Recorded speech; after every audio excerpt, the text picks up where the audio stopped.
పాపల్లే నవ్వమ్మ తీయగా కొమ్మ ఒళ్ళో పున్నగ పువ్వలే నవ్వమ్మ హరి విల్లుగా నవ్వుతూ ఉంటే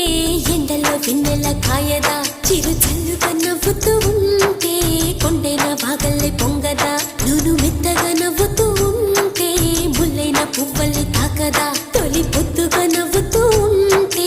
రాయైన రత్నంగా మారదా హాయిగా అమ్మ ఒళ్ళో చిన్నారి పాపల్లే నవ్వమ్మ తీయగా కొమ్మ ఒళ్ళో పున్నగ పువ్వలే నవ్వమ్మ